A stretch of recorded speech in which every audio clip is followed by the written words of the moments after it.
Barcelona sempat mengalami masa kegelapan saat dipegang Josep Bartomeu. Blaugrana seringkali membeli pemain mahal seperti Philippe Coutinho yang akhirnya malah gagal bersinar. Namun masa kelam itu pada akhirnya berakhir semenjak Los Culés dipegang oleh Joan Laporta. Presiden Barcelona ini langsung menerapkan kebijakan transfer selektif demi masa depan klub. Belum lagi, Hansi Flick juga nggak membeli pemain sembarangan dan memilih menggunakan pemain La Masia. Bagaimanakah perubahan strategi Barcelona setelah blunder berkali-kali?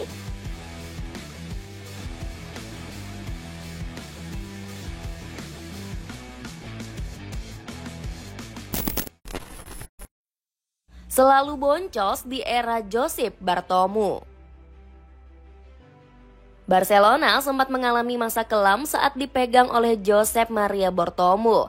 Ex-presiden Los Culés ini sering melakukan blunder transfer setelah menjual Neymar seharga 222 juta euro. Bukannya hati-hati, Bartomeu malah jor-joran memboyong pemain dengan harga tak masuk akal. Salah satunya terlihat ketika El Barca menggaet Philippe Coutinho dengan mahar 135 juta euro. Winger asal Brazil ini digadang-gadang akan menjadi duet baru bagi Lionel Messi di sektor sayap Blaugrana. Namun harapan tersebut nyatanya nggak kunjung menjadi kenyataan. Ex-Liverpool ini malah tampil melempem di Barcelona karena nggak punya atribut bagus di posisi sayap. Posisi Cou malahan bentrok dengan Lionel Messi yang menjadi poros utama serangan Los Culés. Alhasil, Cou kerap dicadangkan Ernesto Valverde yang kesulitan memainkannya di skema 4-3-3. Namun, kegagalan pemain Brazil ini justru diabaikan oleh Bartomeu yang kembali berbuat blunder. Ex-presiden Barca ini berulah lagi karena membeli Anthony Griezmann. Penyerang Prancis ini awalnya digaet menjadi mesin gol Blaugrana. Bukannya tampil gemilang, Griezmann justru hancur-hancuran karena cuma mencetak 0,32 gol per laga. Dosa Bartomeu bahkan makin banyak dengan insiden tukar guling Arthur Melo dan Miralem Pjanic. Pasalnya, Pjanic dibeli 60 juta euro hanya untuk dipinjamkan ke Besiktas pada tahun 2021. Pemain Bosnia ini gagal menjadi gelandang utama El Barca saat ditukangi Ronald Koeman. Nggak heran kebijakan transfer lawaknya membuat Bartomeu dicap sebagai presiden Barcelona terburuk. Saya tidak bisa mengatakan apakah dia yang terburuk. Dari pengalaman saya, sudah pasti dia jadi salah satu yang terburuk, ujar Gerard Pique. Berhasil lunasi utang ke Lionel Messi. Dosa Josep Maria Bartomeu kian menjadi-jadi usai memperlakukan Lionel Messi secara tidak adil. Sang mega bintang yang sudah nggak betah dilarang pindah selama masa kepemimpinannya. Presiden bilang saya boleh pindah di akhir musim, tapi dia tidak memegang kata-katanya. Tidak ada lagi proyek untuk waktu yang lama, mereka hanya menutup lubang selama mungkin, ujar Messi.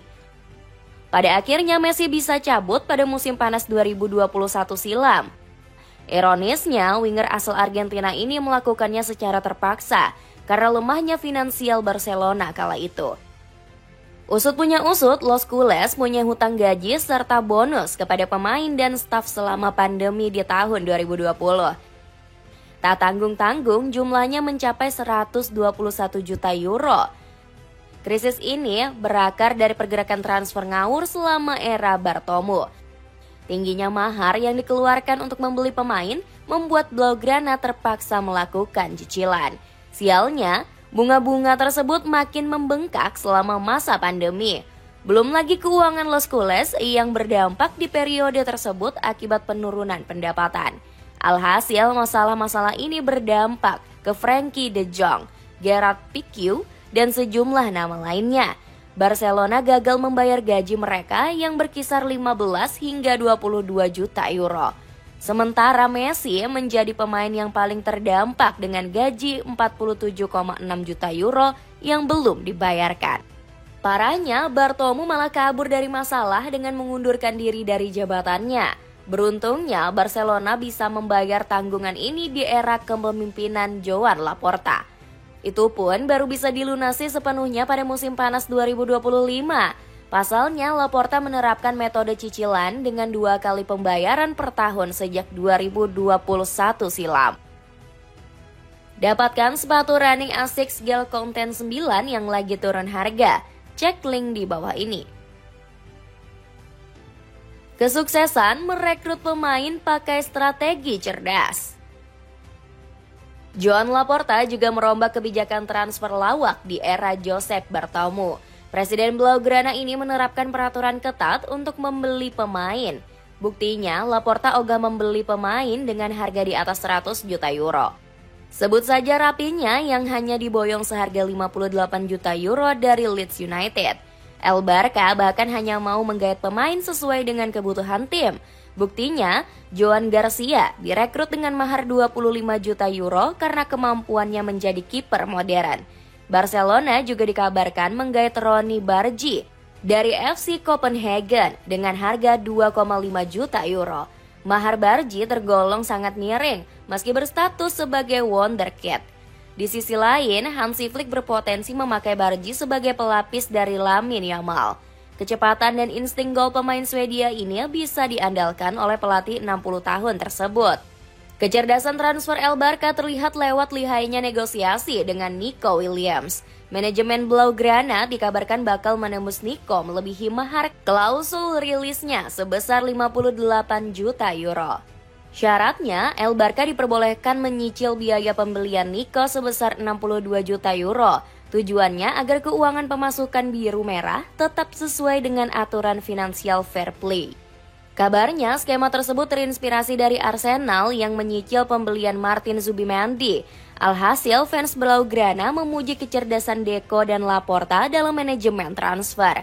Sebaliknya, Athletic Bilbao makin panik karena winger andalannya bakal minggat. Klub berjuluk Los Rojiblancos ini mati-matian menahan Nico yang selangkah lagi hijrah ke Catalonia. Manajemen Athletic berusaha menghentikan pembicaraan dengan El Barca. Akhirnya, Laporta dan Deco mengultimatum agar transfer Nico harus selesai sebelum latihan pramusim Blaugrana dimulai. Jarang kena tipu bersama Hansi Flick. Strategi transfer Barcelona makin cemerlang usai menunjuk Hansi Flick. Sejak musim 2024-2025, pelatih asal Jerman ini sangat hati-hati dalam hal belanja pemain. Buktinya, Flick ogah jor-joran pada tahun pertama kepemimpinannya. Di musim lalu, dirinya cuma menginginkan Dani Olmo sebagai target incaran utama. Hebatnya, penggawa timnas Spanyol ini bisa digayat murah meriah di angka 55 juta euro. Sang pemain juga langsung nyetel dengan filosofi sang juru taktik.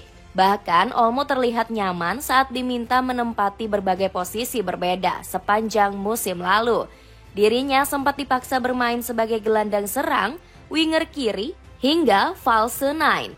Pemain kelahiran Terasa ini langsung membuktikan kapasitasnya dengan torehan 12 gol dan 7 assist. Meraketnya performa Olmo membuat sejumlah muka lama terpaksa kena gusur. Salah satunya Ansu Fati yang sudah resmi pindah ke AS Monaco. Kepergian ex-wonderkid Barcelona ini direstui langsung oleh Flick yang ogah menggunakan jasanya. Selama dilatih Flick, Fati cuma diberi kesempatan main 11 kali tanpa satupun gol dan assist. Flick sendiri lebih tertarik memoles bakat pemain muda jebolan La Masia. Di musim lalu, sang juru taktik berhasil mengorbitkan Marc Bernal dan Marc Casado. Keduanya sanggup memberikan dimensi berbeda di lini tengah sebelum terhantam cedera. Sementara di musim ini Flick sudah menyiapkan 8 nama lain untuk berlaga di tur pramusim. Di antaranya termasuk Geoffrey Torrens, Jan Virgili hingga Ibrahim Diarra. Namun salah satu yang paling mencuri perhatian jelas talenta spesial Landry Farre. Bek 18 tahun ini diprediksi bakal jadi calon bintang selanjutnya dengan kedewasaan dan teknik olah bola tingkat tinggi. Dapatkan tas serbaguna buat kerja dan sekolah yang murah banget, cuma 20 ribuan. Cek linknya di bawah ini. Dengan siasat transfer baru setelah berkali-kali gagal, akankah Barcelona bakal semakin mengerikan di tangan Hansi Flick?